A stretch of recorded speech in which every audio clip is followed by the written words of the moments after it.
Guan and Jun were entangled in life and death before finally landing on the shore, but unexpectedly woke up and knelt down in the Golden Luan Hall.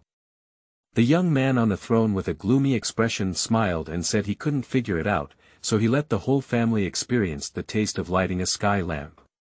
Given the 4 departments of Xing, Hu, Li, and Bing, 2 attendants in each department are arranged to report their duties.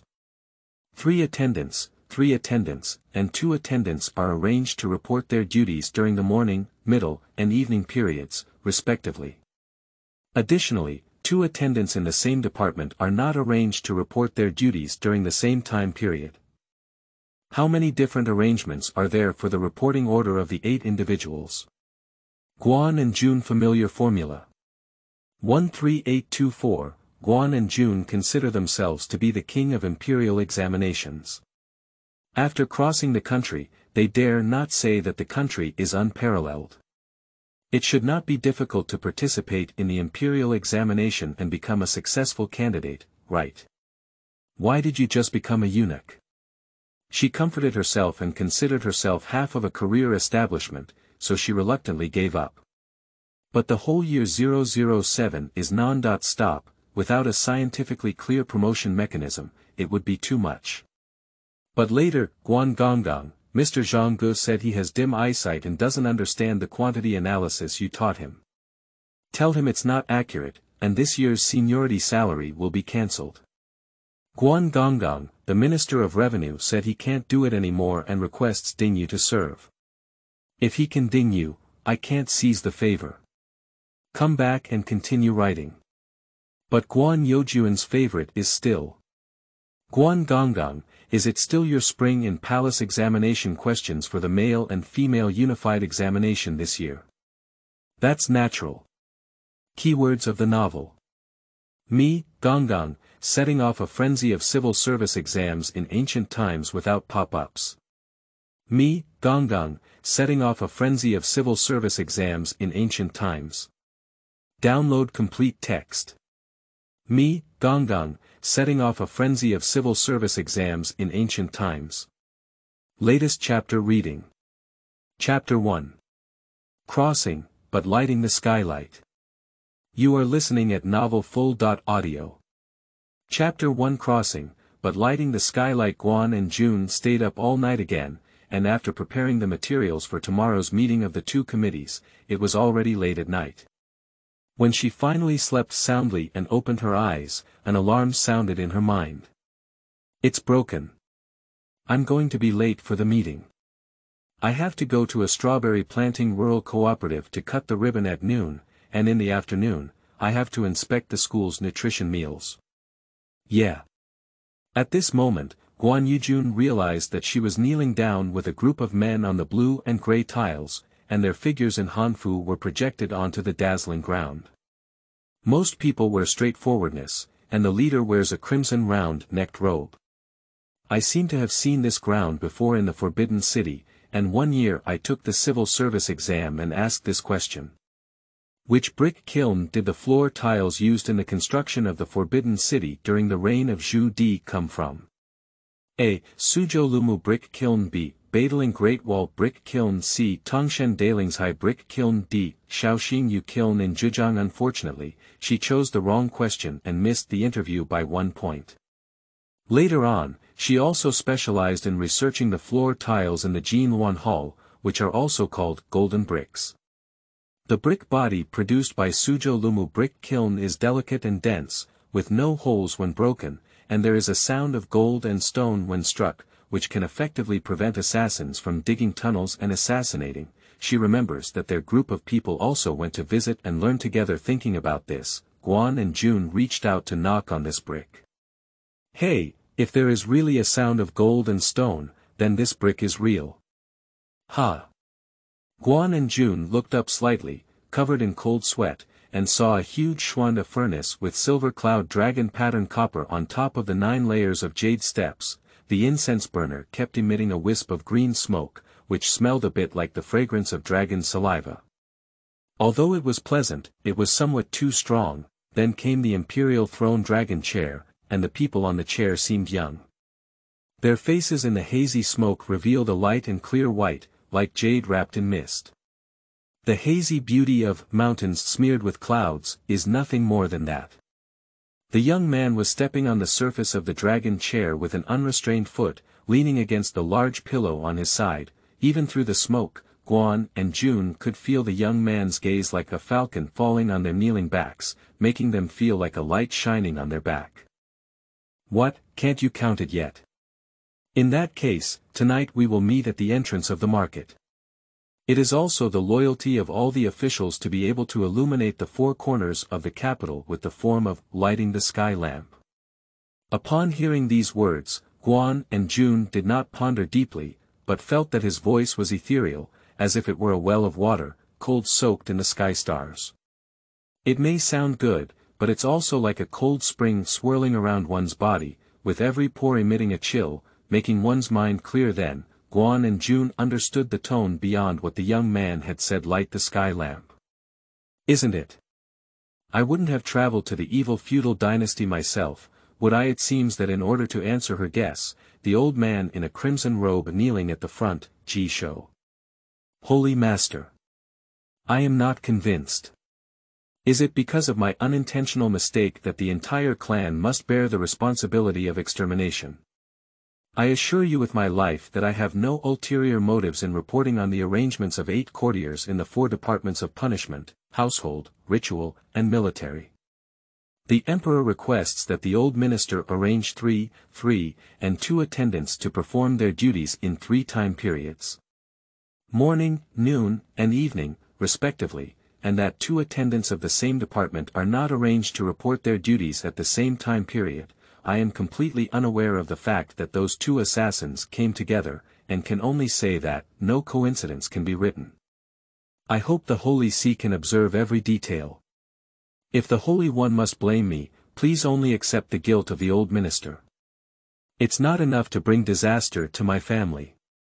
At the end, the elderly man's tears flowed down his face, and Guan and Jun were both softened by his tears.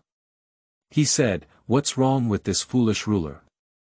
Who could have known that the assassin was still among them?" "Old thing, what are you talking about?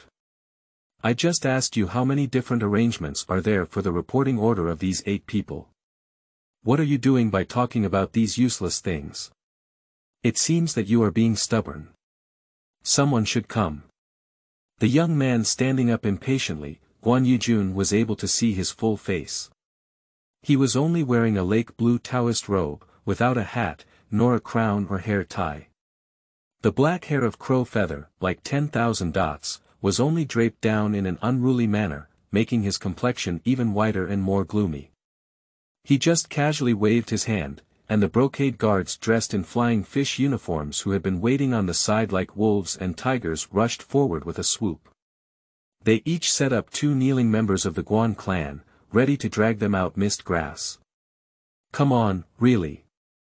After crossing over, immediately die. Guan and Jun couldn't calm down for an instant. Amidst the cries in the entire hall, they shouted with full confidence, "There are a total of 13,824 types." After shouting, the needle immediately fell and could be heard. The young man who had already turned around raised his eyebrows, which were as dark and thick as his hair, and said to the old man who had just spoken with a smile on his face. "Old man, you said you didn't lie. Your own son said there were 13,000. 13824, are you a troublemaker?" Han Yin didn't show any signs of joy or anger at first, but still had an indistinguishable expression. He turned his gaze to Guan and Jun, "But in my heart, I keep lying down.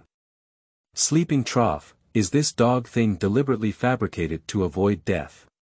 How come there are still zeros and whole ones? Is there actually over 10,000 of them?" Guan and Jun said that this kind of permutation and combination problem is just a sprinkle of water, and she can even calculate it mentally without even using pen. Given the 4 departments of Xing, Hu, Li, and Bing, 2 attendants in each department are arranged to report their duties. 3 attendants, and 2 attendants are arranged to report their duties during the morning, middle, and evening periods, respectively. Additionally, two attendants in the same department are not arranged to report their duties during the same time period? How many different arrangements are there for the reporting order of the 8 individuals? Answer. Gradually consider the order of job reporting in the early, middle, and late time periods. In the morning, 3 out of 4 departments need to be selected, with 1 attendant selected for each department to report on their work. There are 92 types, including C34, C12, C12, C12, and A33. In the afternoon, 2 attendants need to be selected from the 3 selected departments in the morning, and 1 attendant needs to be selected from the 1 unselected department in the morning to report on their work. There are 36 types. C23, C12, A33. Finally, sort the remaining 2 attendants in the evening, with A22 equals 2 types. Finally, 192 times 36 times 2 is equal to 13,824 types were obtained. Guan and Jun's heart beat up and down, only staring at the dog emperor above. Han Chu looked at the small man surnamed Guan with a calm expression staring at him, and repeated the question, "How did you calculate it?" in his throat several times, but in the end, he still didn't ask. Jokes, the emperor of his country would appear too blunt and ignorant if he were to ask someone about the solution process in a confused manner. During his lifetime, Grandpa Huang was the most taboo person to be used by others. As the founding emperor, he was an uneducated mud-legged and grass shoemaker who spoke up. Others say he is a hero of the jungle, a cloth-clad emperor, and he is overjoyed, but if someone says he is the kind of mountain asparagus with a pointed mouth, thick skin, and hollow belly, who has no ink on his chest and is illiterate, then wait for the punishment of peeling to be brought up. This question is from the internet, with slight modifications. The 2 numbers after C were supposed to be one on top and the other on the bottom, but they couldn't be displayed during layout. Many people also criticize my name, as the names of the 3 main characters all come from the same poem. Shuidiao Song Head. Frost Descends, Clear Sky Quiet Song. Dynasty lyricist Yi Mingda's lyrics is the ancient morning flavor very strong. End of this chapter. Chapter 2. Clean up at the beginning. You are listening at novelfull.audio. Chapter 2. Clean up at the beginning. Although Han Chu is the 3rd generation, he can no longer be said to be ignorant and inexperienced, but in terms of professional education, it still cannot be compared to those descendants of aristocratic families. At this point, Han Chu seemed to have lost interest in the question he raised and no longer paid attention to Guan and Jun. He strolled leisurely to the side of the incense burner, his slender bamboo-like hands catching the seemingly non-existent incense. Surrounding Guan and Jun, the skeptical tribe members who were left behind by the royal guards also looked at her with a skeptical glance. The dog emperor, who turned to himself, said to himself, Still, this fragrance is strong, and the bloody smell has been diluted quite a bit." At the end, it seemed as if there were still a group of people kneeling below, and with their index finger propped up their chin, they continued. "Old man, do you dare to say that you haven't colluded with the enemy, betrayed the country, or carried private goods? Your son has said that the probability of bringing the 2 assassins together is only 1 in 13824. Guan and Jun gone. This is not leaving anyone away to survive." The old man, dressed in crimson court attire and with white beard and hair, turned his head to look at Guan and Jun. There was no harsh criticism in his eyes, only the sadness and helplessness of, "If you want me to die, I have to die." Before Guan and Jun crossed the border, what she couldn't bear to see the most was the suffering of an elderly person of his age. Therefore, her chest was suddenly filled with sourness, and for some reason, she became indignant. "Holy Lord, the sinner is willing to swear on behalf of the Guan family that if my father does not act in obedience, the entire family will end without an heir." Guan and Jun raised 3 fingers on each side, making a resolute vow to the heavens. "Saying something feels a bit off, isn't that the line from Gua 6? Think about the ending of Gua Lu again. Does it count as a flag? Thinking about this, I really saw my father's body tremble. Be good, maybe the oath is too heavy. The ancients may have been very taboo about this. Guan and Jun hurriedly made up for it. Well, what that sinner meant was that colluding with enemy countries and putting assassins in them is a heinous crime. My father has no courage to act like this. In the Commentary on Tang Law, it is said that, among the 5 punishments, the 10 evils are particularly severe, causing losses in reputation and education, destroying and cracking the crown, marking the beginning of the chapter as a clear warning. My father is a scholar, and he never dares to commit any conspiracy. Right. Guan and Jun have committed some occupational diseases. Among the 10 unforgivable crimes, rebellion refers to plotting to endanger the country, which means plotting to overthrow the rule of feudal dynasties, and treason refers to plotting to betray the country from falsehood. The Ming and Qing laws were changed to plotting to betray one's own country and secretly following another country, that is, plotting to betray the country. According to the meaning of the Dog Emperor, her father did not do a good job in reporting on his work and mixed up the 2 assassins. Does this belong to rebellion or treason? Is the latter more likely? How about choosing B? Han Yin Chu was also stunned. How could this guy be so reckless that he dared to lose his mind when talking to him? Then in no time, I saw the little beast surnamed Guan confidently patting his weak chest and concluding, Your Highness, you have committed treason. He. Han Yin Chu was directly smirked with anger.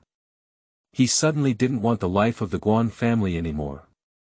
He wanted to see what kind of strange creature this old man surnamed Guan had raised. This kid, can you catch his first move? You. Han Yin Chu pointed at Guan and Jun from a distance. What did you say just now? The guilty minister said that my father had no courage to plan. He betrayed me. Previous sentence. Well, if there is an act of disobedience, the whole clan will end without a heir. Han Yin Chu suddenly smiled, as if colorful clouds were gathering and the moon was shining. Guan and Jun were momentarily stunned. Since that's the case, I won't hold you accountable for keeping your house shut. The condition is that you will end up alone without a heir. Guan Yujun blinked his eyes, feeling a bit confused. Wait a moment, Guan and Jun just recovered from the threat of lighting the sky lamp. That foolish gentleman had been calling himself the son of the old man just now. Are you a woman wearing a man? Before he could recover from this strange life experience, the Dog Emperor in front of him was about to have an egg he hadn't seen before. At the thought of this possibility, Guan and Jun were very eager to faint, if she had not already been blocked by 2 eunuchs who replaced the royal guards. Han Yin Chu lifted his chin at her from afar and said, Huang Bao, he's leaving it to you. After cleaning it up, he'll bring it to Qianqing Palace. Then Guan and Jun saw the Dog Emperor next to him, and a chubby Zhui father-in-law with a low eyebrow and pleasing eyes whispered, probably indicating that he was the Dog Emperor's confidant. Guan and Jun thought of her own home again. The 4 eggs she gave to Ga, a cat and a dog, was it just a cycle of causality and retribution? Guan Yujun, who was almost dragged all the way to the inner palace to purify himself, calmed down and began to ponder some questions. The clothing system looks like the Ming dynasty, but the specific emperor has not yet been matched. The father-in-law named Huang Bao should hold an important position, and the imperial household department must have a place, perhaps even the owner of the East Factory. That Dog Emperor has abnormal brain circuits and is prone to shouting and killing, which is not easy to provoke, but he will have to be close to him in the future to serve him. She just urgently touched it herself, and there were no extra parts or missing organs. She was just a daughter. Does her father, the old man kneeling in the palace just now, know about this?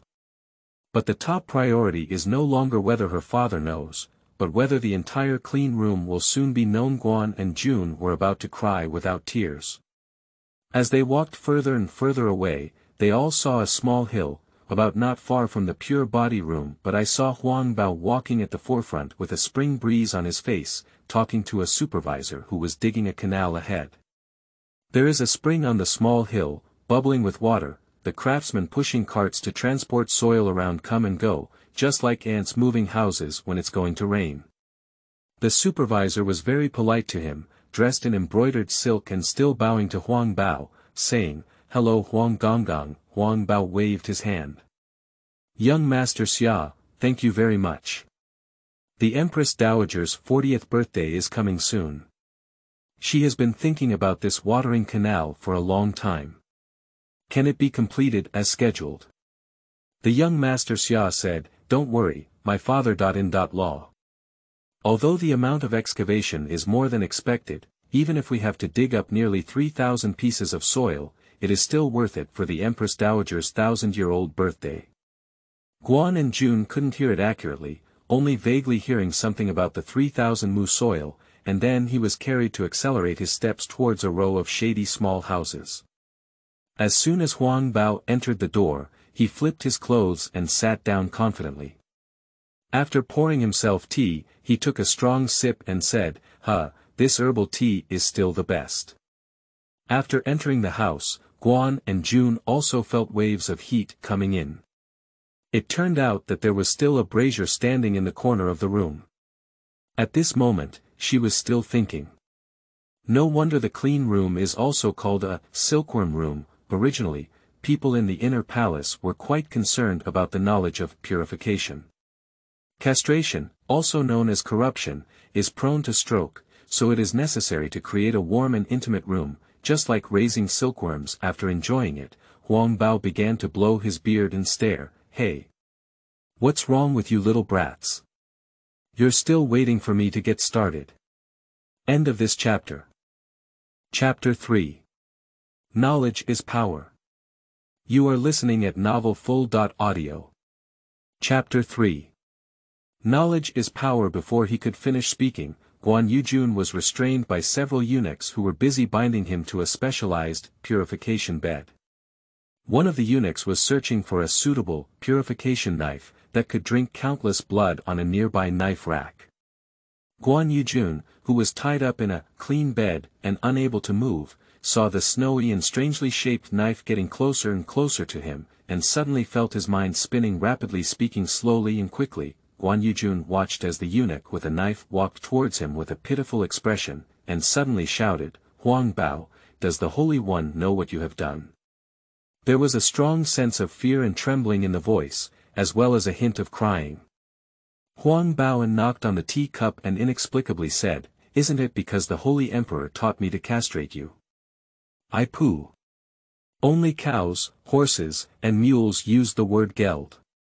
Having committed an occupational disease, it is in your mind, and as the saying goes, pig, castrated chicken, castrated animal, I can't even compare to a chicken now."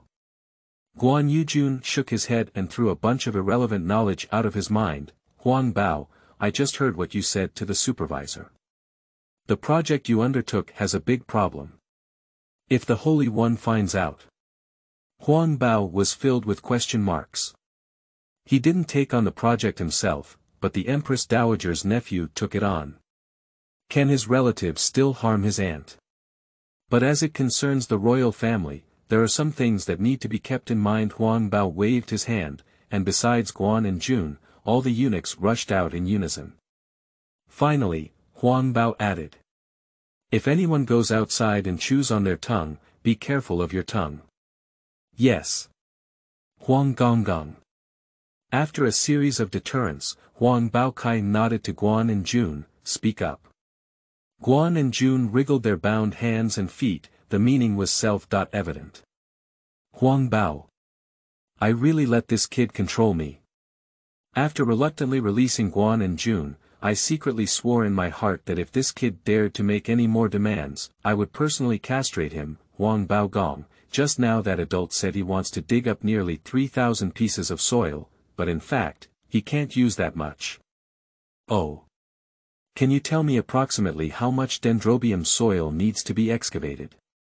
May I ask Grandpa Huang Bao, what is the approximate amount of earthwork per foot for excavating the canal?" "About 10 do. That's 100 liters, which is 0.1 cubic meters, similar to what I guessed," Guan Yu thought to himself. Huang Bao didn't take it seriously, but his heart was clear. He leaned back comfortably in his chair and picked up the tea to his mouth, this kid probably wants to say that Xia Gongzi is full of personal wealth. However, this situation is also inevitable. If the fertilizer and water don't flow into the fields of outsiders, can they not grab some more or less? They are all members of the Empress Dowager's family, so it's okay to just turn a blind eye, just dig up around 1760 pieces of soil. Pop. Huang Baogang spat out all the tea he had put into his mouth. Say it again, how much? Good guy, that Xia young master is really dark. I dare to double the amount of money in my own emperor's cousin's small treasury. Guan and Jun felt guilty because Huang Bao had been seen through by her, so they quickly checked again and said the number 1760 again. Huang Bao said skeptically, are you so certain? Guan Yujun looked up proudly. What a joke, who can beat her? Huang Baogong has already seen it in the Golden Luan Palace, hasn't he? I'm not talented, I do have some talent in mathematics. Guan Yujun boasted without blushing or jumping, you can measure it. From the spring to the ground, it should only be 30 zhang high, the angle of the slope just now should only be 2/3 of the angle of 1 hour on the sundial. Guan Yujun, who has worked in mining, urban construction, and other industries, has long become known as, her eyes are like a ruler. She has a 99% confidence in measuring a slope height of about 100 meters and a slope angle of 20 degrees. Huang Baoli had someone take the test when he was young, and Guan and Jun were reminiscing about the calculation process. The slope is 20 degrees from the ground, the vertical height from the spring to the ground is 100 m, 1 meter is 3 feet, and the earthwork volume per meter is 0.3 cubic meters. The length of the water channel excavated from the spring to the flat ground is 100/sin 20 degree equals 100/3.4 m, the excavation volume of the entire canal is 100/3.4, *0.3 is almost equal to 88 m3 equals 88,000 liters equals 8,800 buckets equals 1760 cubic meters. High school mathematics can solve it. From the Yuan dynasty onwards, 1 liter is 1,000 milliliters, so there should be no margin of error. Guan and Jun sat confidently in Huang Bao's murderous gaze, pouring tea for themselves. This clean room is really a bit too hot. In no time, the eunuch, afraid of delaying Huang Bao's business, ran in with a sweat all over and reported, Huang Gonggang, you're really good at it. Huang Bao turned his gaze to Guan Yujun. This kid really has something to do. No wonder the emperor intends to stay by his side and let himself try his depth, but since he thought he was colluding with young Master Xia, he might as well go along with the plan. Huang Bao smiled nonchalantly and said, oh. Since you have investigated my father.in-law's actions and have made up your mind, do you want to use this matter to blackmail my father.in-law? As soon as the words fell, the person in power suddenly showed an aura of compromise, as if half-threatening, and said, aren't you afraid that I will report to the emperor that you will bleed profusely halfway through the purification process and die? Guan Youjuan's legs and stomach were trembling. Huang Bao's words made some sense. Isn't it easy for him to kill someone and silence them? And he is the confidant of the dog emperor, so the dog emperor will definitely not go to vent his anger just because of the illegitimate son of a detestable subject, although the momentum cannot be lost. Guan Yujun boldly said, you cannot do this. I am the one who has been bestowed with care by the Holy Spirit. Ha ha ha. Then you have to have a chance to walk out of this room. Huang Bao shook his sleeve and said, now we can negotiate the terms well.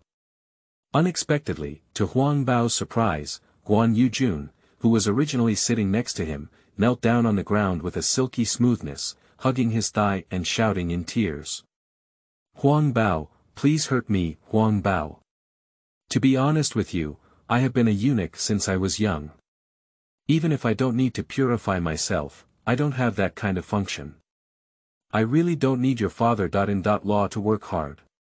Moreover, no matter how I say it, I am also from a noble family, and a scholar can be killed without shame. I really can't bear the humiliation of stripping off my clothes and pants. Please forgive me, father.in-law. My father-in-law's great kindness is unforgettable to me. After speaking, Huang Bao saw that Guan and Jun had searched all the places on his body where he could hide things, and in the end, he only found half a cent of broken silver at first. When Huang Bao heard this, he thought it was just his excuse. He could say shameless words like, "Please hurt me," and still care about being ripped off by others. End of this chapter. Chapter 4. Join if you can't fight. You are listening at novelfull.audio. Chapter 4. Join if you can't fight. When Huang Bao saw this pitiful half-penny of silver again, he deeply felt that this kid had been living a difficult life in the Guanfu for so many years. After all, he is just a commoner and still a commoner without the ability to inherit the family line. Can he be valued? So, I also believed his words 7 or 8 points. Moreover, although this person may sometimes be out of tune, he is indeed a rare talent, and being employed by the Holy One has all the advantages but no disadvantages. If you're lucky, it's not impossible to enter the Imperial Academy. Guan and Jun, holding his thigh, did not realize that she had been vaguely regarded as a sisters by Huang Bao. Huang Bao personally helped her up and said with great care, "Young Master Guan, you have a saying that is truly true. You are the person appointed by the Emperor to take care of. In the future, as long as you devote yourself wholeheartedly to the Emperor and work diligently, you will have a day to stand out. Being a 9,000-year-old is not as beautiful as sending some silver money and being driven out of the mansion to establish one's own family as a commoner's son in the future." Guan and Jun thought to themselves. I guess I really can't escape the challenge of becoming a eunuch. And is it really good for eunuchs to call me 9,000 years old? You really don't treat me as an outsider. Think about the few people in history who dared to call themselves 9,000 years old. Guan and Jun shook his head. It's just that he can still be considered as a half-feudal dynasty's landed person. Workers never give up. Huang Bao only felt that Guan and Jun were ascetic, and indeed the Holy One did not misjudge anyone. In addition to truthfully reporting the small matter to the Emperor later, he also has one more important thing to report. Is the incident of Xia Gongzi being unexpectedly discovered by Xia Guanzi really just a matter of enriching his own pockets? Will he take advantage of the convenience of digging a canal to dig a tunnel that connects with the outside world? Otherwise, how could we dig up so much soil? Recently, during the tumultuous autumn, assassins dared to boldly kill the 2 attendants of the 6 ministries, and then use disguise to assassinate the emperor, not to mention a cousin from the distant ancestral family. The human heart is unpredictable, so we must be cautious. The next few days will be her statutory Dan holiday. Due to the care of Duke Huang Bao, the eunuchs in his dormitory were all polite to him, and Guan and Jun also used this to inquire about the historical background. She traveled through an empty space, and the dynasty she passed through was called the Daong dynasty, similar to the parallel time and space of the Ming dynasty, with many histories overlapping with Qin Emperor Hanwu, Tang Emperor Songzhu, and others. And today, the Holy Emperor Han Yinchu was the second emperor of the Daong dynasty, and their old Han family and old Zhu family even have many similarities. Zhu Laoba came from a beggar's background, and Han Laolu started by selling grass shoes. Judy rebelled southward and killed her uncle to seize the throne. Daming refused to give in to the Tartars, while Daong harbored a deep hatred towards Vala. Guan and Jun was truly amazed by what he heard. At the beginning of the founding of the People's Republic of China, it is inevitable that the young emperor needs some iron fists to govern the country. The Wara tiger in the north is watching closely, ready to kill back to the Central Plains at any time. The uncle who was originally the crown prince and the younger brother of a fellow mother in Qingzhou, Prince Qi, whom Han Yinchu had just taken down, had long been secretly dissatisfied with this nephew, and Guan's father, who was reporting to the Ministry of Personnel, coincidentally brought together the assassins sent by Vala and the assassins sent by the king of Qi to report to the emperor. Especially at night. It was impossible for Han Yin, who was deeply suspicious, to have doubts at first thought. Guan and Jun wanted to continue gossiping, so someone directly brought her a uniform. It was a dark blue tassel. The hands of Guan and Jun holding the clothes were trembling. This is a serious policy. After putting on the small black hat, he still took a foul and beautiful photo in front of the water tank. He really has an undiminished charm. After Guan and Jun bounced away, many young eunuchs were amazed behind him, saying that eunuchs are indeed a promising profession. Even the young master in Guan Mansion is so happy to rush up and serve the emperor. Guan Yujun's excited mood was gradually overshadowed by the nervousness of serving the tyrannical dog emperor in person. When he finally arrived at the majestic palace, Guan Yujun realized. This is a job that could easily fall off your head at any time. It's not something you couldn't do well before, just get rid of it and transfer to another position. Without daring to breathe, Guan and Jun took small steps and sneaked into the main hall like a cat. Suddenly, a bright yellow cover memorial hit her feet, accompanied by a furious reprimand. You deserve it too. What do you think you are? Damn it.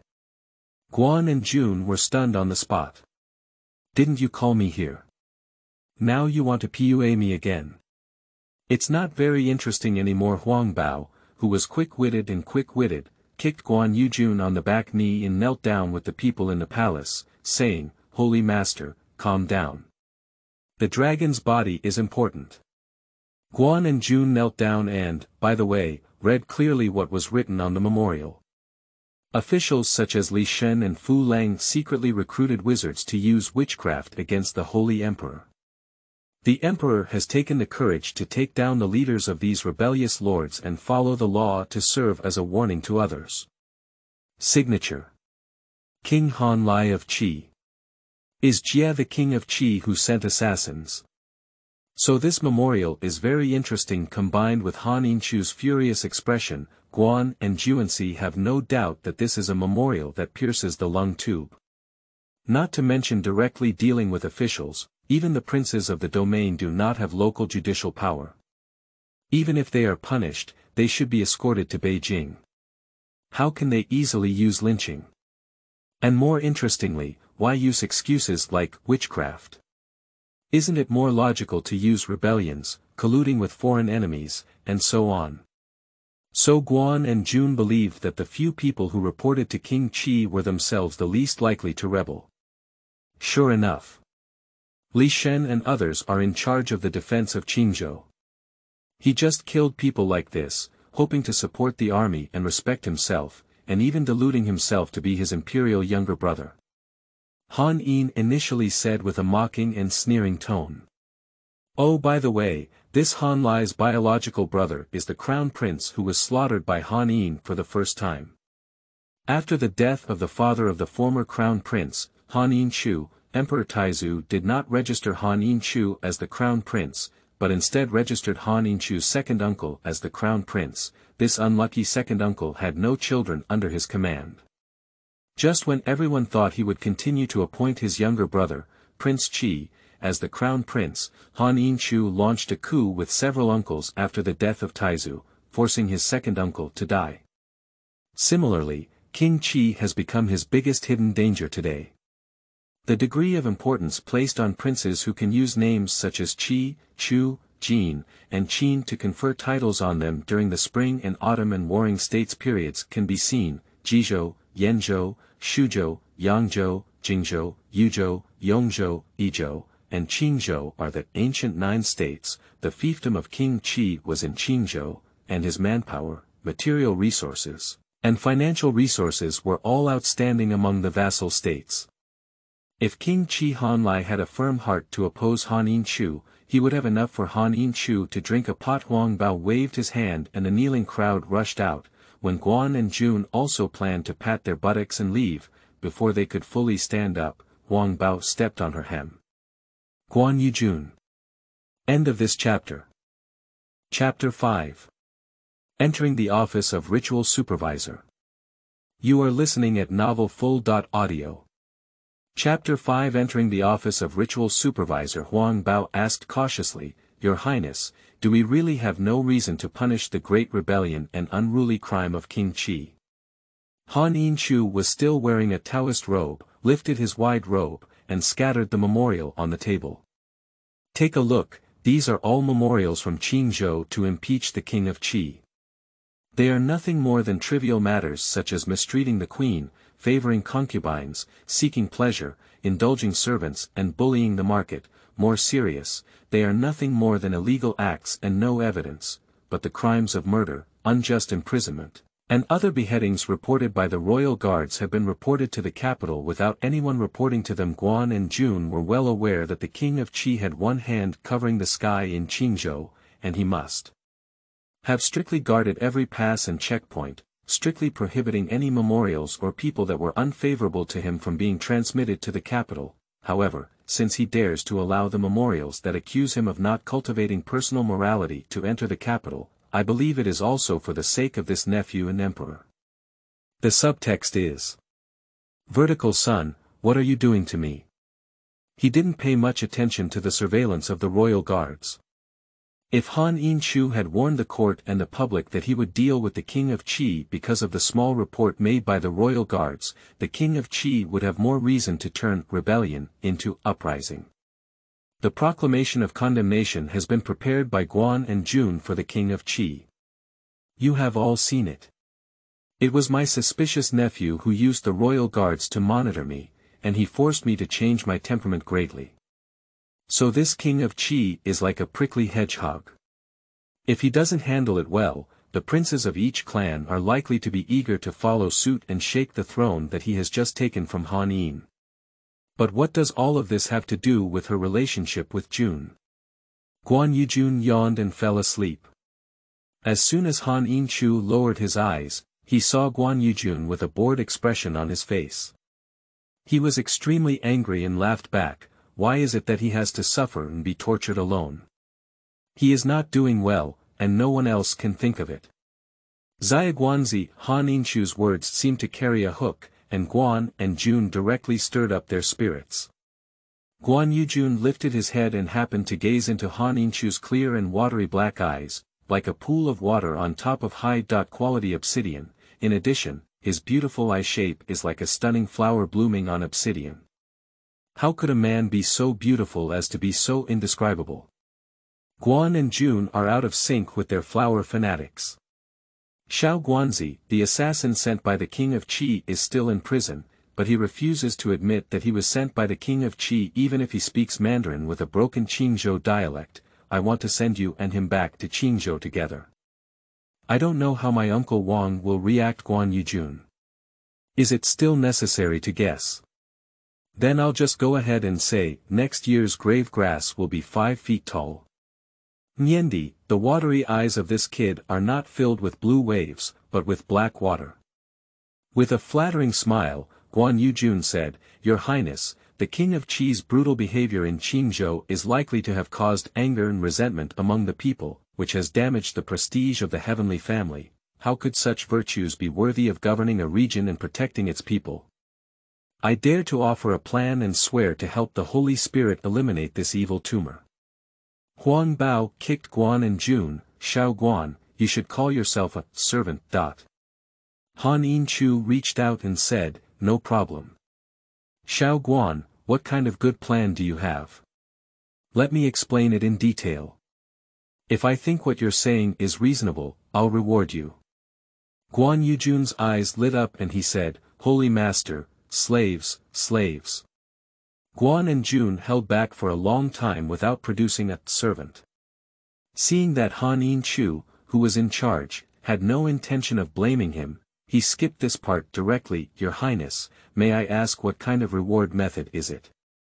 Praise, record achievements, award medals, confer honorary titles, or just give verbal praise? Han Yinchu. Huang Bao widened his eyes in disbelief and said, Xiao Guan, how dare you take Zhou? How could there be someone like you who can climb up the pole like this? Guan Yujun pursed his lips and said, Your Majesty, with his golden words and magnanimity, will never mind my mistakes. She looked at Huang Bao's appearance and had no doubt that he might have initially intended to be a shameless person. Guan and Jun have had enough of the pancakes drawn by their leaders. Even if they speak recklessly, it's better to send some rice, noodles, grains, and oil as a real deal. Han Yin-chu truly deserves to be a young emperor. What kind of big wind and waves have he never seen? He smiled happily and replied to Guan and Jun. I was originally planning to reward you with 100 taels of gold, but since that's the case, let's raise your position level. You don't have to start as a sweeping eunuch, follow Huang Bao to become a ceremonial eunuch and become a palace eunuch. Guan and Jun. I really appreciate it. But if it's any bad idea.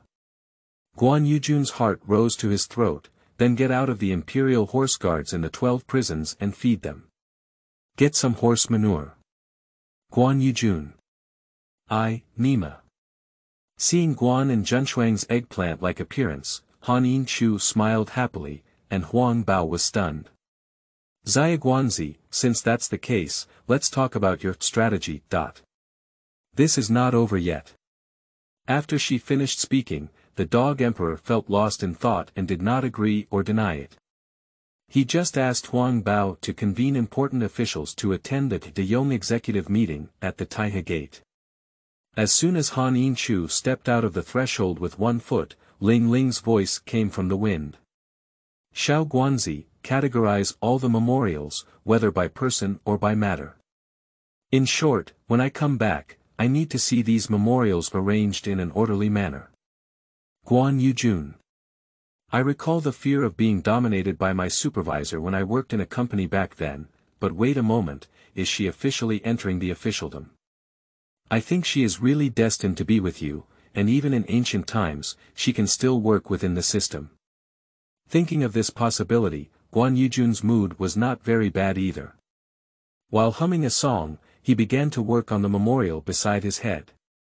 Classification is simple, but the difficulty lies in adapting to the reading habits of the ancients and the less commonly seen traditional Chinese characters in a short period of time. I took another brush from the dragon case and wrote it to test my hand feeling.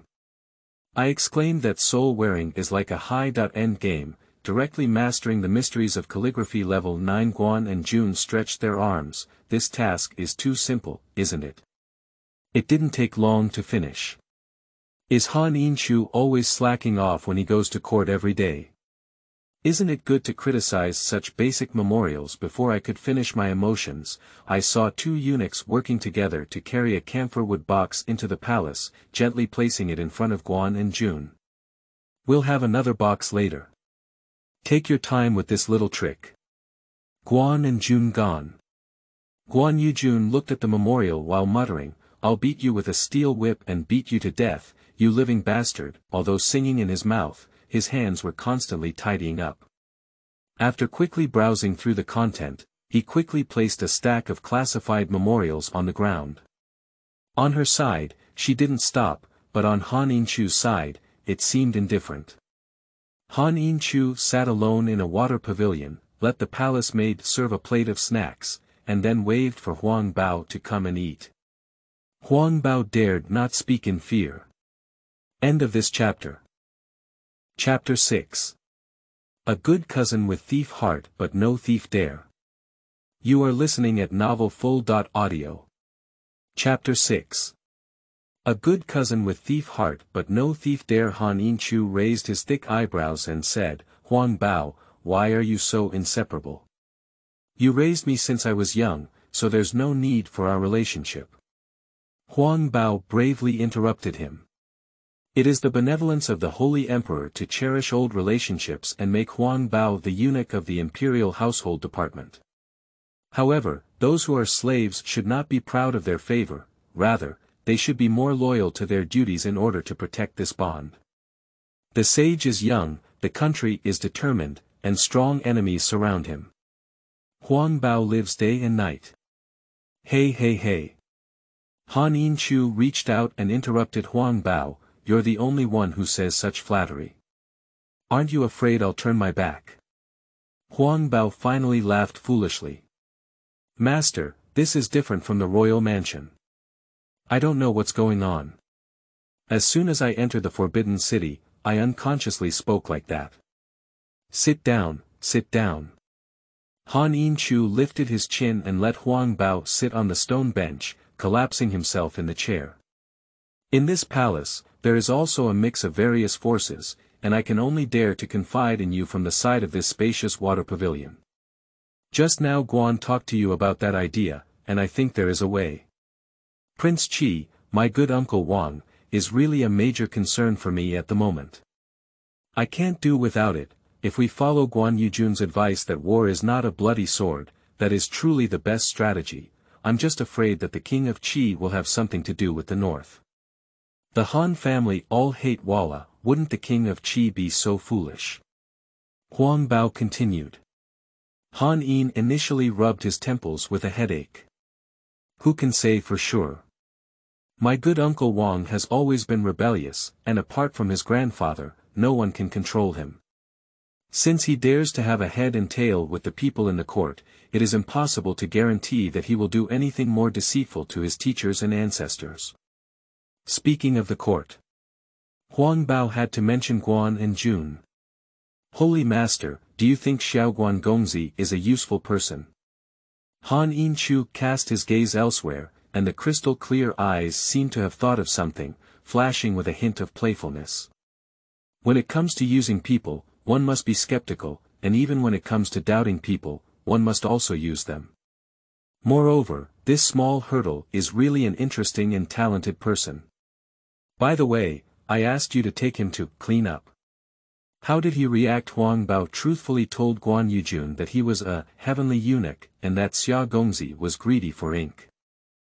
Quite a bit impatient. I still understand my cousin. He doesn't have that much courage. But how could he know he wouldn't make a raft for someone else? Han Yinchu's slender fingers caressed his chin, feeling the prickly green beard residue that had sprouted from his unshaven beard. Also, this Guan Yujun is really fun.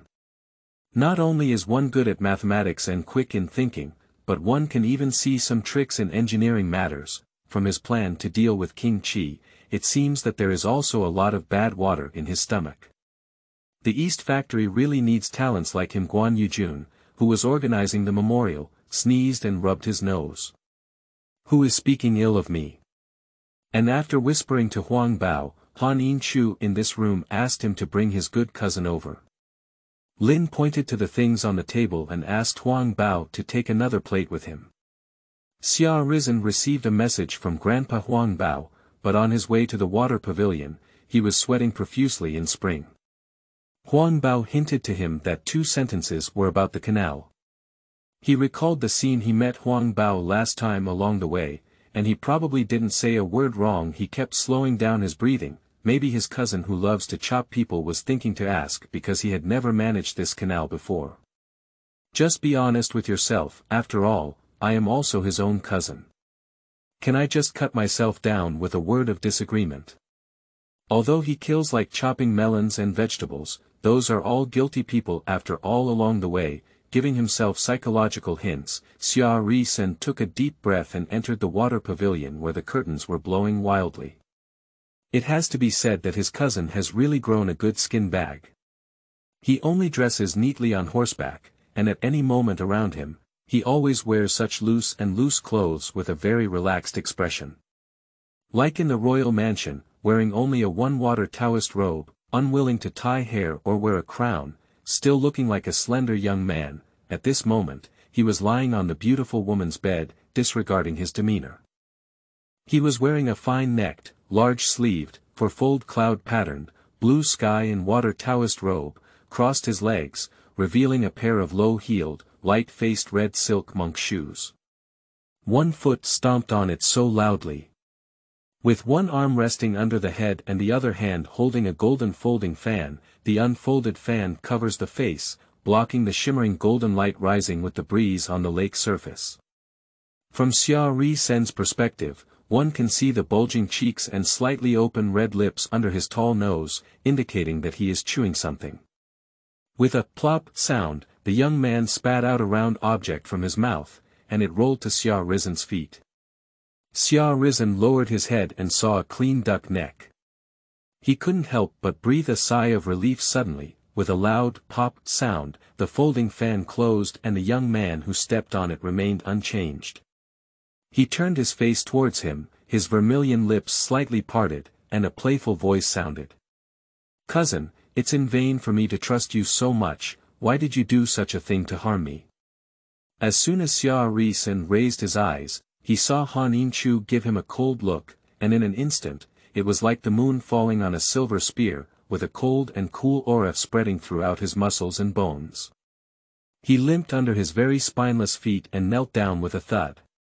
Immediately after, Han Yinchu moved away from his oppressive gaze and let out a light sentence that made Xia Rizhen's hair stand on end. "Ah, I don't care if I kill you, I'm afraid your aunt will be sad." He suddenly burst into tears with his nose streaming down his face. He stepped forward on his knees to hug Han Yinchu's legs, but stopped because of the threatening gaze, only daring to hug the legs of the beautiful woman's bed cousin. "Oh no, my lord. Wei Chen and Wei Chen have done some tricks in the construction of that canal. But as you know, the situation in Wei Chen's family is too poor. In addition, Wei Chen's father also said that they are all from his own family, so they should not." Xia Rizhen swallowed his saliva and continued to organize his language in a panic. Han Yinchu squinted his eyes. He didn't mean to mention his father, it was clear that the Empress Dowager also hinted at him doing so. "Shut up. Dig a canal and dig out 1760 pieces of soil, that's enough. What are you doing? You almost need 3,000. Dig out the remaining area. Are you planning to bury how much black gunpowder, or are you planning to hide assassins and weapons?" Xia Rizhen lifted his face with tears and a runny nose, opened his mouth wide, feeling lost. "Looking at this, it seems a bit dull." Han Yinchu looked at his foolish and dull appearance, and his heart became even more annoyed. He was about to have someone take him to the prison for a walk, but suddenly he regained his composure and cried uncontrollably. End of this chapter. Chapter 7. Special Urgent, Urgent, and Flat. You are listening at novelfull.audio. Chapter 7, Special Urgent, Urgent, and Flat. Holy Master, I am your own cousin. Don't listen to others instigating me. Wei Chen just wants to make some profit. How dare you do anything to punish the 9 clans, my lord? I have close ties and connections with you. As long as I don't die, I can ensure my lifelong prosperity and wealth. How could I do such a self-destructive act of colluding with the enemy?" he cried bitterly, accompanied by an incessant kowtow. Han Yinchu was annoyed upon hearing this, so he just casually let him get up. "It seems that my cousin is a bit audacious, but he is not the kind of person who dares to be arrogant. Today's intimidation is not afraid of him not doing his best and repairing the water channel cleanly." So he waved his hand and asked him to step back.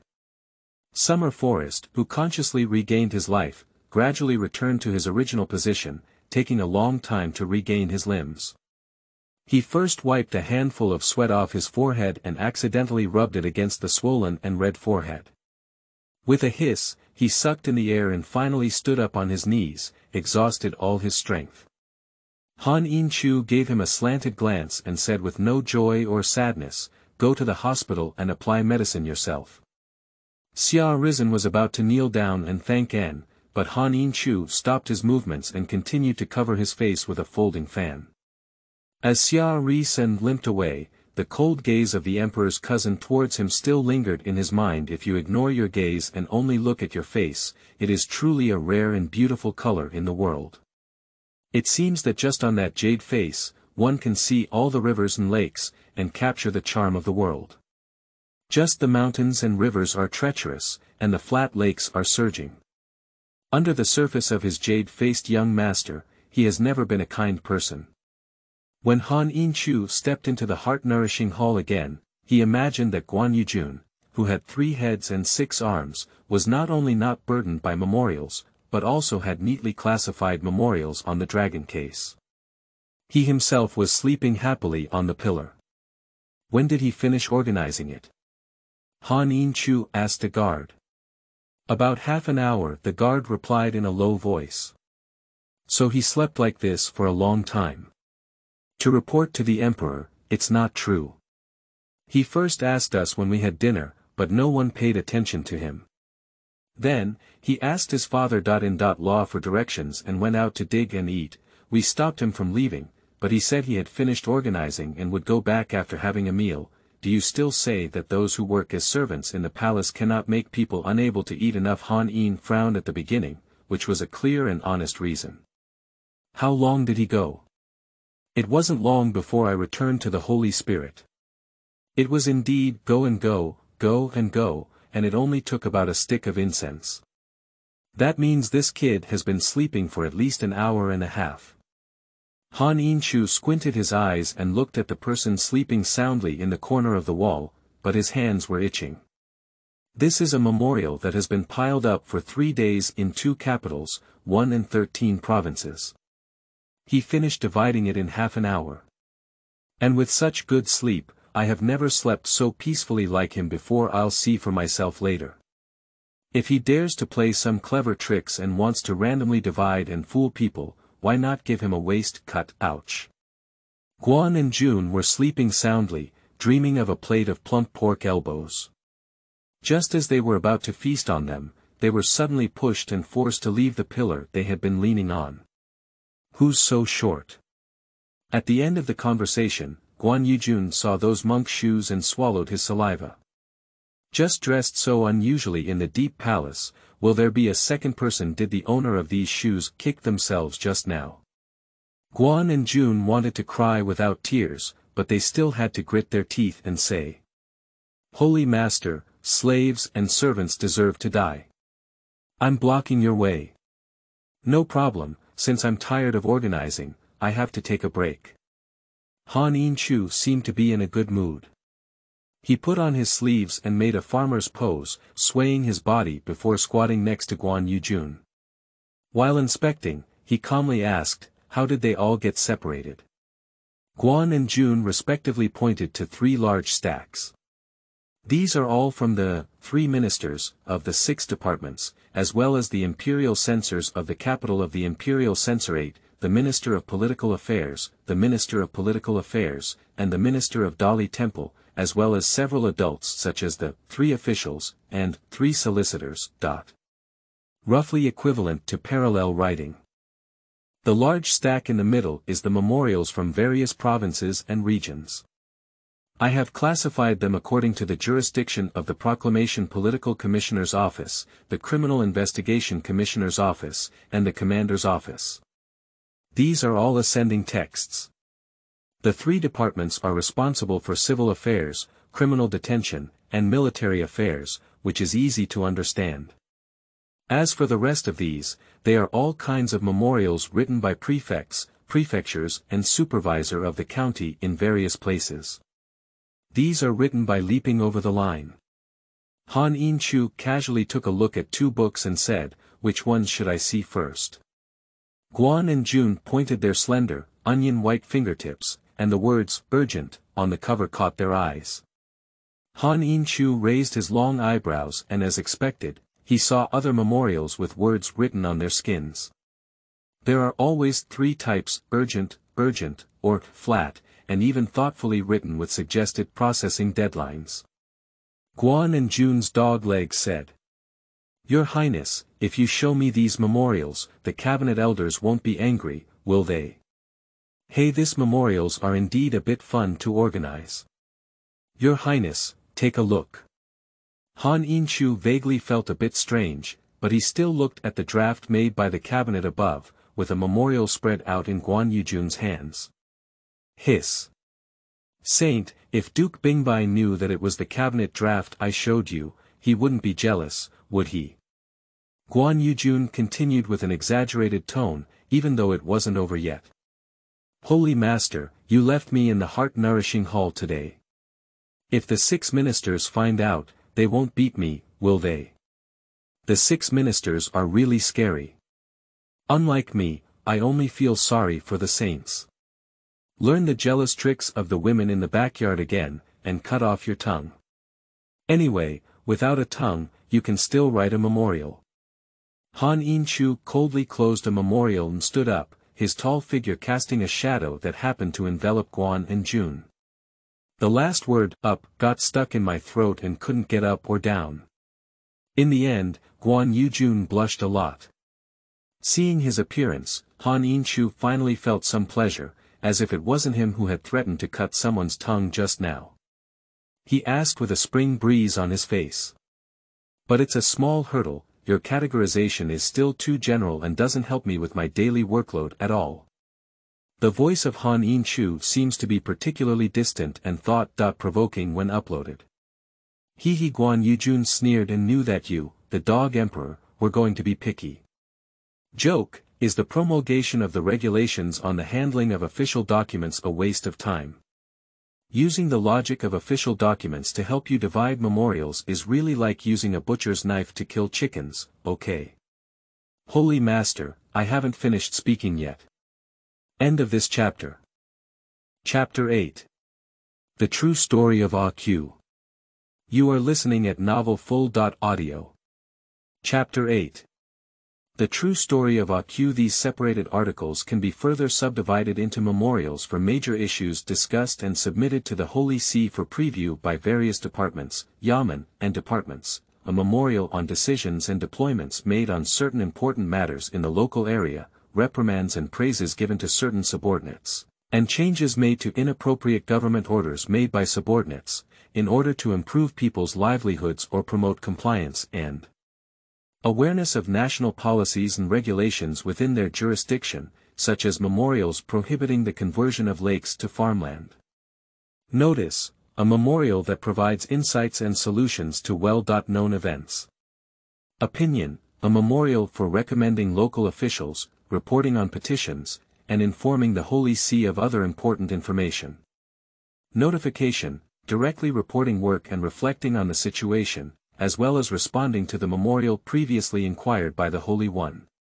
Report, a memorial requesting instructions and approval from the Holy See, such as a request for funding and grain allocation in the event of a drought.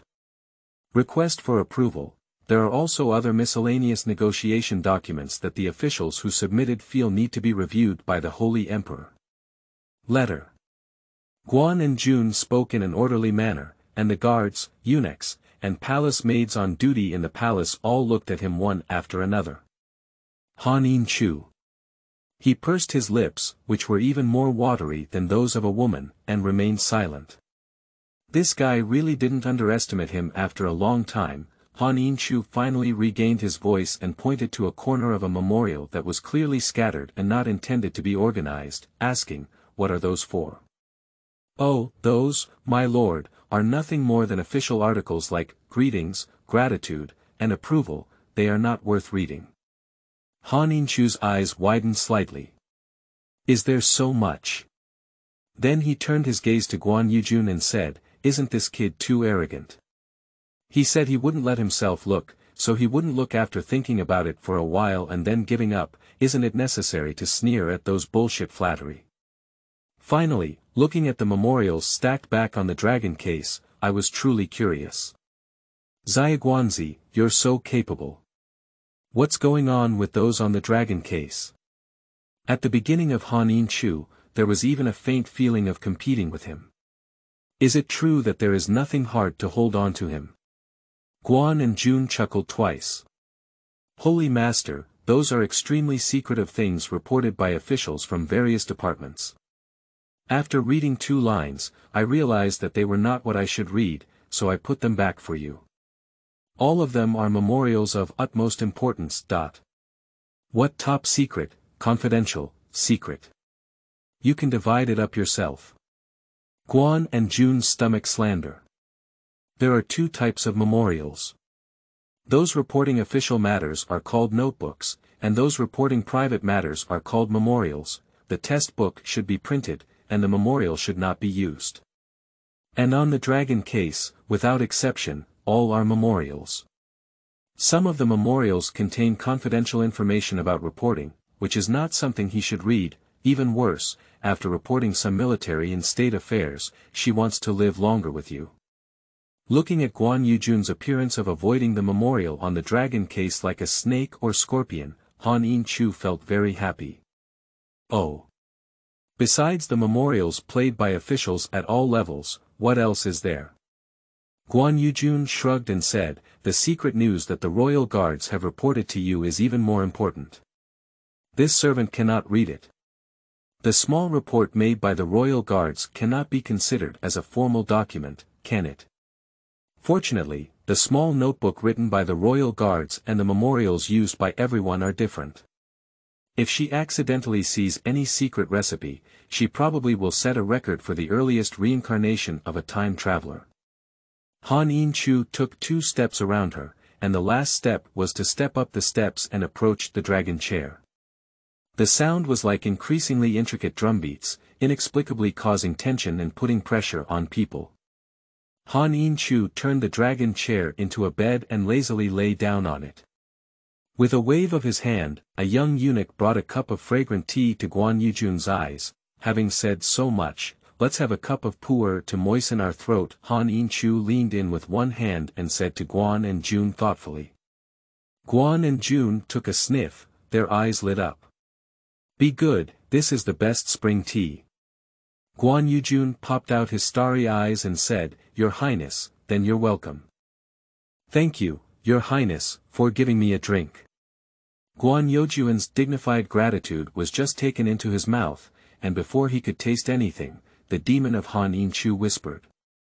I'll beat you with a steel whip and beat you to death, you living bastard. This little tune is so interesting, I wonder where you heard it from. Who did you say it about? The words sounded as if they were even more convoluted and gentle than the fragrance of tea, with a long and lasting history. Cough, cough, cough. Guan Yujun choked on a mouthful of tea that couldn't get up or down, almost overturning a rare cup of fragrant tea in the water. She hurriedly placed the tea cup on the ground and quickly knelt down. The holy mirror, even if I eat the bear heart and leopard gall, I dare not discuss the Holy Spirit. This play is from Xing, cough cough cough. That Shaoxing opera's Dragon and Tiger Battle. I saw many people impeaching the king of Qi, and everyone criticized and condemned his actions. He treated Qingzhou as his private property, and I cursed him as Guan and Jun explained in tears. They silently thought to themselves. Those surnamed Han are all living bastards, not a good thing. How many memorials have you seen to impeach the king of Qi? Han Yin-chu asked. Guan and Jun were surprised by the brain circuits of Han Yin-chu, but still answered honestly. There are neither 50 nor 30, among which there are officials from surrounding counties reporting. Some people moved their families to neighboring counties because they couldn't survive in Qingzhou, while others ran out of Qingzhou to avoid unforeseeable disasters. The most alarming thing is that a large number of unnamed corpses appeared in a certain county, with both men and women. Speaking of this, Guan Yujun felt very uncomfortable in his heart. She just led her local people to live a good life, and in the blink of an eye, she was caught up in a time and space travel. They don't know how they will be doing. In a modern country without war, everyone worked together for so long to finally achieve poverty alleviation and live a good life. What about the people of Qingzhou at present? Although the war has just ended and it is time to rest and recuperate, in feudal society, there are still tragedies of farmers starving to death without idle land in all corners of the world, and even more so, there is a cruel tyrant on the street. King Qi, he truly deserves to die 1,000 or 10,000 times. End of this chapter. Chapter 9. Heavenly Birthday Gift. You are listening at novelfull.audio. Chapter 9 Heavenly Birthday Gift. Su Mao stood on the city tower, looking bored at the white clouds on the horizon, racking his brains to think of a question. He pulled over a soldier and asked, Hey kid, look at that cloud. Does it look like a 9-tailed phoenix hairpin? The soldier looked down and said, Where does it look like? Why do I look like a bald-tailed chicken? Damn it, can you speak? Su Mao patted the back of the soldier's head fiercely and examined it again. Would it be more like a pearl? The soldier rubbed the back of his head and said, Mr. Su, isn't it that Mrs. Su is celebrating her birthday? Are you busy giving gifts? SP.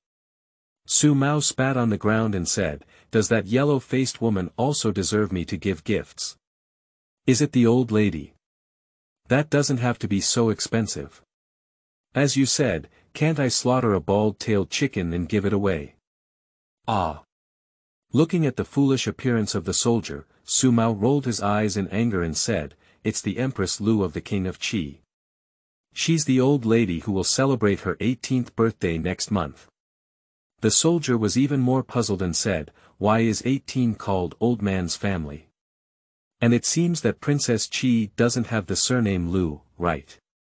Hey, why do you have so many problems? The Empress Dowager is just a top name.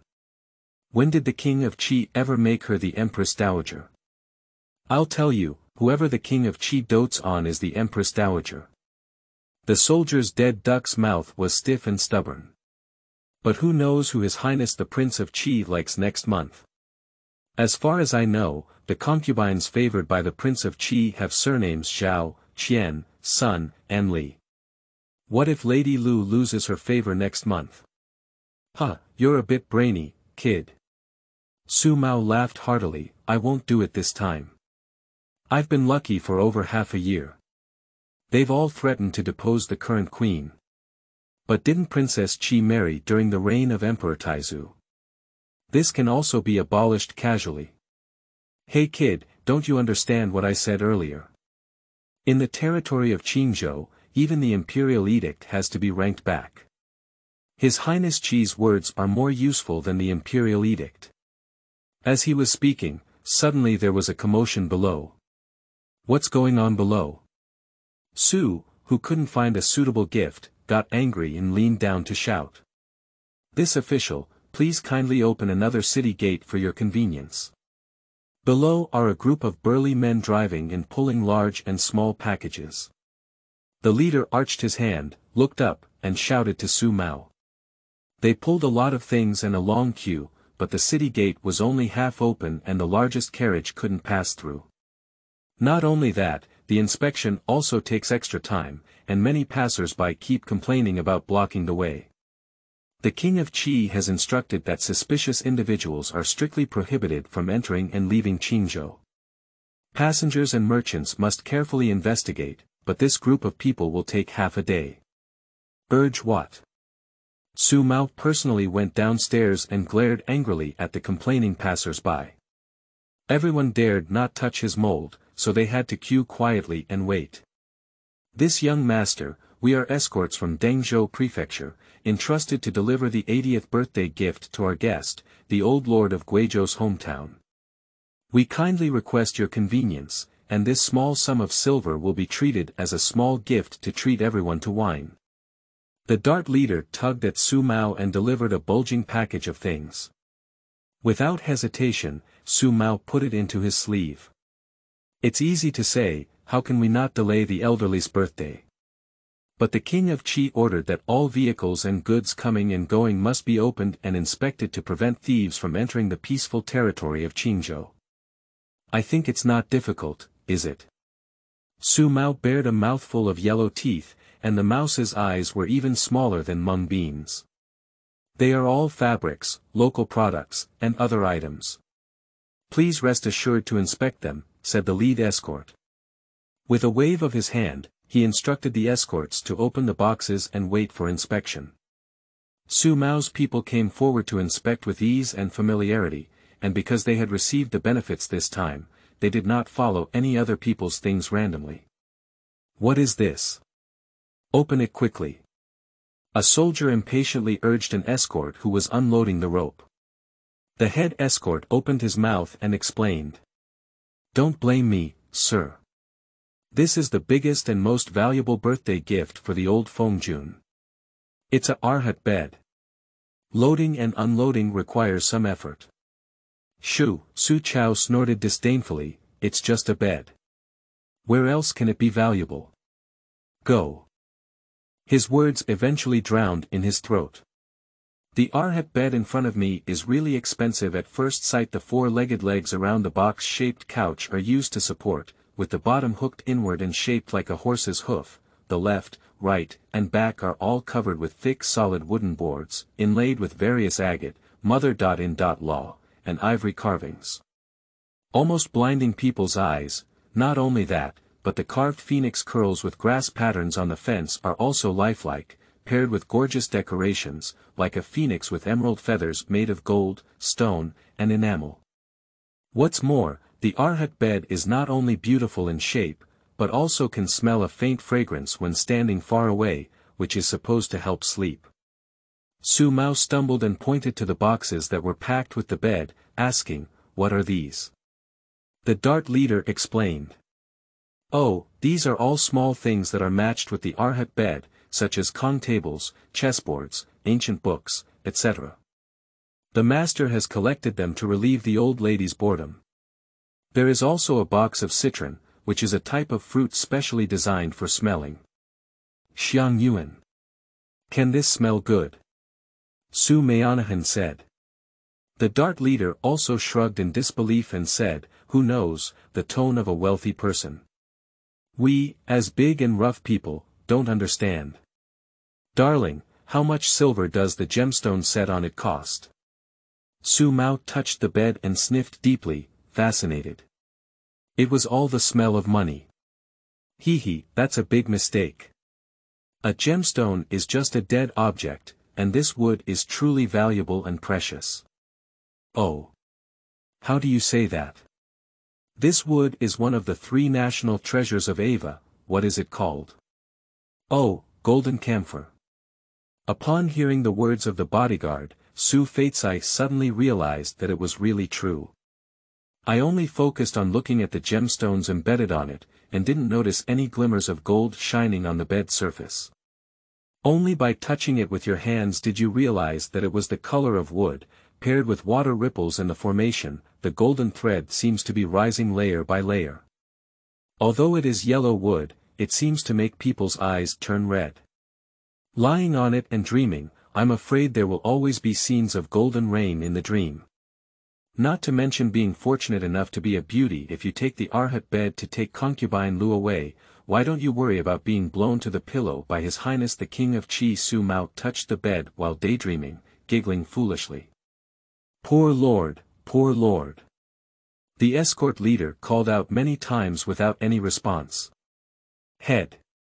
Finally, the soldier who was talking to Su Mao at the beginning shouted loudly, and finally pulled Su Mao back to where his mind was drifting. "Sir, after the inspection, should we also leave now?" Cough cough. This is nature, this is nature." Su Mao wiped the non-existent saliva from the corner of his mouth and said with a smile. With an inadvertent glance, I saw a thick layer of dirt accumulating on the dusty shoes of the Dart leader, his 2 eyebrows, which were almost connected, tied together like a twisted worm on a rainy day.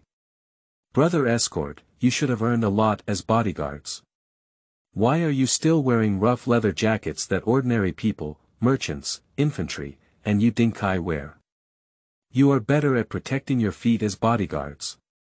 The darter, for some unknown reason, had a faint smile. "I'm joking, but we're not commoners, so what are we? How dare we trespass? Besides, whether the shoes fit or not is only known by our feet, so I don't have to worry about it." Su Mao cursed in his heart, "Dog bites LV Dongbin," and said, "Wait for me, who is waiting for you?" Well, they insist on strictly adhering to the ritual system. What is it about oneself? After tonight, there won't be any money to buy shoes until he saw them off. Su Mao still smiled and stared at the distant figures of those people with good eyes.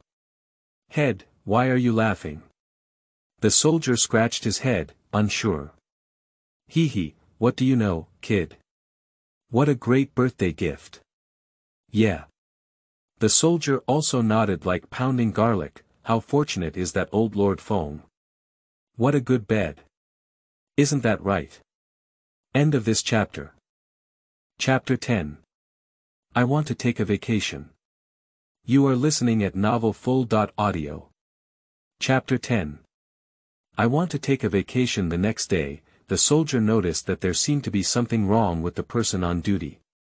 "This big brother, what about Mr. Su and the others?" I heard they went to the Prince Chi's mansion and started a big business." The soldier who was being spoken to envied them. "What kind of big deal?" The secret cannot be leaked." Steward, look at this. Su Mao rubbed his hands and arched his waist, his face salivating with a rogue-like expression. That, Su Mao. Xiao Ren de Ming Su Mao. Su Mao nodded and bowed uncontrollably. The steward flicked his nails and said, Su Mao, the intelligence you've received is really good. I think Empress Lu is happy. Prince Qi will definitely elevate your level. From the perspective of the steward, the one who died before, Li Shen. Before Su Mao could finish speaking, the steward raised his eyebrows with ease. Oh my, your appetite is really fat. How dare you even think about your position as the governor of Izhou? I think I have to call you Lord. The steward speaks too seriously. How dare the villain? Who didn't know that the steward had been following the Qi king to kill the Walla people since childhood, and the villain had to rely on the steward? What the villain meant earlier was. After listening to Su Mao's explanation, the steward's expression softened a bit, and he knew his weight. However, steward, although you have received the item, the person is still there. Should we release it or? After speaking, he raised his palm horizontally and made a motion of wiping his neck. The steward remained silent and looked at him with drooping eyelids and a slanted gaze. Without hesitation, I understand. But with so many people around, the birthday of Empress Lu is approaching recently. Is that? Su bravely remembered that there were always corpses with missing arms and legs in the countryside, and some worried about how to deal with the escort team with so many people at once. In the classroom. It's all full. Su Mao said with a stiff face. The steward pouted and rolled his eyes. Well, this 1,000-acre royal mansion has plenty of space, and I'm afraid it won't accommodate a few people. The birth of Empress Lu is approaching, so it's not advisable to see blood. The meaning of this is to wait for your birthday before quietly handling it. Damn it, I'll comply. Su Mao followed the instructions and jumped out of the mansion 3 times high. Only when he finally left the Qi prince's mansion did he realize that the steward was not lying. The Qi prince's mansion was really amazing. I was really quick-witted. I took advantage of the dark and windy weather and drugged the inn where the escort stayed, earning a large sum of money in vain. Not only did he give such a penniless birthday gift, but he was also waiting for Bai's promotion. What a pie from the sky. Xiaguanzi, do you know how much land this palace occupies? Han Yinchu seemed to be in a good mood, lying on the dragon chair without bones, lazily asking. He was still holding a red pen in his hand, drawing circles on the memorial. Guan and Jun are certainly aware, and even the conversion of various units is as follows. 720,000 square meters, 72 hectares, 10.8 hectares, 1080 acres. 1,000 acres. Guan Yujun chose an answer. You guessed really well. Han Yinchu closed the memorial and nodded his forehead. This is 1,000 acres. Yeah, 1,000 acres. This ready-made palace doesn't require large-scale construction or maintenance fees. How good would it be if you could open it up and collect tickets? Still worried about the lack of silver in the national treasury. Unfortunately, Han Yinchu was unaware of Guan Youjuan's anxiety and only felt that the lawless king of Qi deserved to seek his own death. In front of Guan and Jun, who came up with an idea, they couldn't help but give 2 good colors. Xiao Guanzi, you really have 2 tricks. If your father had your ability, he wouldn't have mixed up the 2 assassins. Upon hearing this, Guan and Jun thought it was just praising her arithmetic and memorials, and even mentioning her nominal father. She didn't know what to say, she could only smile awkwardly. She lifted her head and happened to see Han Yinchu with one arm supporting her temple, revealing a half-full but not bulging arm with even bones and flesh but not muscular knots. Just looking at this arm alone, one can tell that it is full of strength, capable of making gestures such as gripping a pen and writing, and also teasing like a weak scholar. His drooping eyelashes made him inexplicably lift his chin like a condescending figure. Guan and Jun know that if anyone really dares to do this, the cliff will be doomed. Han Yin-chu raised his eyes and looked at Guan Yu-jun with a strange expression. What kind of gaze are you looking at? Guan Yu-jun wiped the non-existent saliva from the corner of his mouth and said, well, that saint, slave, servant. Sure enough, no matter how many times you say this word, you won't get used to it. Han Yin-chu waved his hand and said, you don't have to call yourself a servant in the future. Master Xie. Master, what I want to say is, when is my rest day? Before Han Yin-chu could react, Huang Bao beside him widened his eyes as if listening to some kind of fantasy. Bold. Little joke, do you know what you're talking about? Huang Bao, don't you want to rest like the adults of the previous dynasty? Guan and Jun asked in a strange way, are you joking? She's already 007 and can't bring up the single day off yet. You also know that adults are the ones who can rest and bathe. What is our identity? What is their identity? Guan Yujun said strangely. Huang Bao Gonggong, why underestimate ourselves? Whether we are officials or attendants, we are all for the emperor. For the emperor, is not it for the sake of the world? I still feel that we are much more noble than those who are ministers. Most of them hold official positions for themselves, for the glory of their ancestors, and a few for the benefit of the people of the world. We people can no longer honor our ancestors, can we still demand to rest like them? Her words were reasonable and well-founded, leaving Huang Bao speechless. Even the maids and guards around them looked at Guan and Jun with admiration. How did you say this? There has never been such a precedent before. Huang Bao, who has always been sharp-tongued, murmured, unsure of his answer. End of this chapter.